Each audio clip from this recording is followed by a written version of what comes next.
In ancient times, there was a shepherd named Santiago living in the Andalusian countryside, and one quiet night he had a strange dream while sleeping that there was a large treasure buried next to the Egyptian pyramids. And his dream was so clear that he remembered its details accurately when he woke up from his sleep and was already able to locate the treasure. And here began his inner epilepsy. Does he believe his dream and set off towards the land of the Nile to take the treasure? Or does he stay in place with his sheep?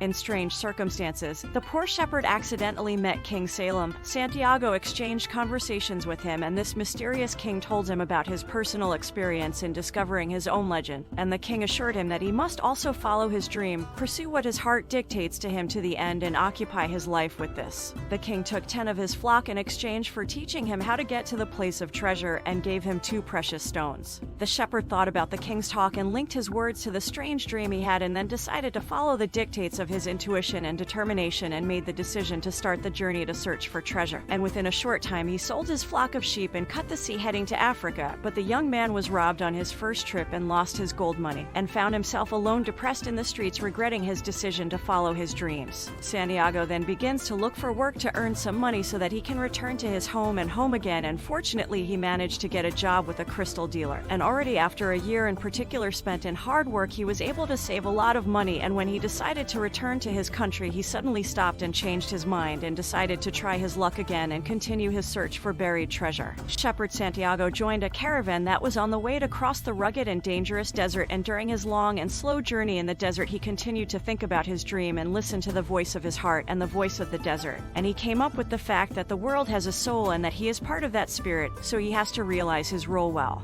When the caravan was resting in one of the oases, the Fayoum oasis, fate wanted this poor shepherd to fall in love with one of the girls at first sight, Fatima, who charmed him and agreed to offer him marriage, but after he returned to realize his dream, she promised to wait until then. Later, during his journey, Santiago encounters an Englishman who is also looking for his dream. He wants to become an alchemist. An alchemist is someone who tries to turn non-precious metals into gold and silver using chemistry, and this Englishman searches for the alchemist with great secrets to learn from.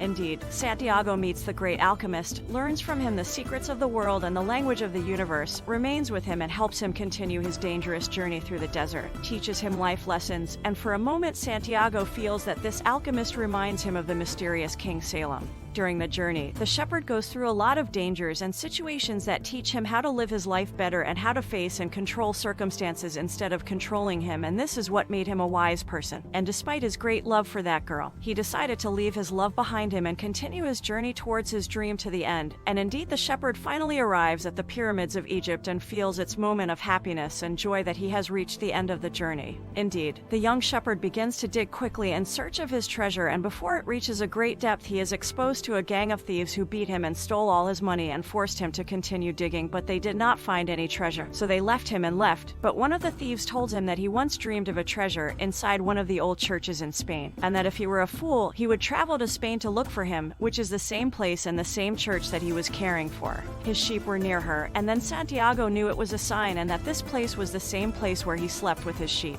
This made him think for a moment and then laugh heavily. "Oh fate, now I know exactly where the treasure lies." This phrase made Santiago know where the buried treasure he had seen in the dream was, so the shepherd left the land of the Nile and returned to the Andalusian countryside and headed straight to the tree under which he dreamed of seeing the treasure, and began to dig with enthusiasm and anticipation until he finally managed to reach an archaeological treasury full of gold and jewels, and then headed back to the desert towards the oasis to meet again with his beloved. This ends the story of the shepherd who was pursuing his personal legend and finally managed to do so. The ship is safe on shore, but it's not for that it was made.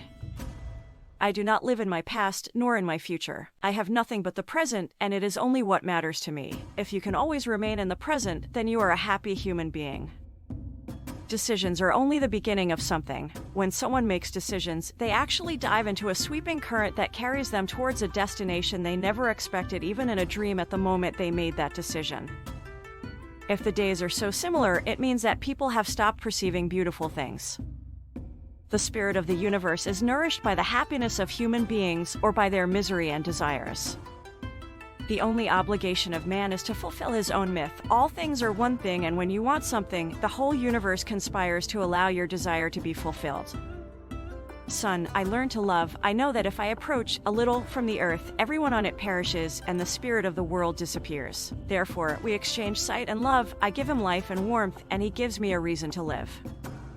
If you pay attention to your present, you can make it better than it is. Once you improve the present, what comes next is also better.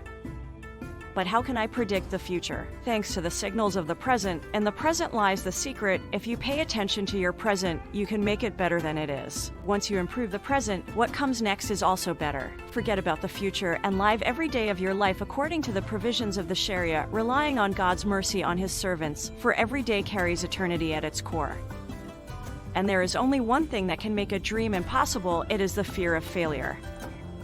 Why should we listen to our hearts? Because where your heart is, it is your treasure. The darkest hour is the one before sunrise.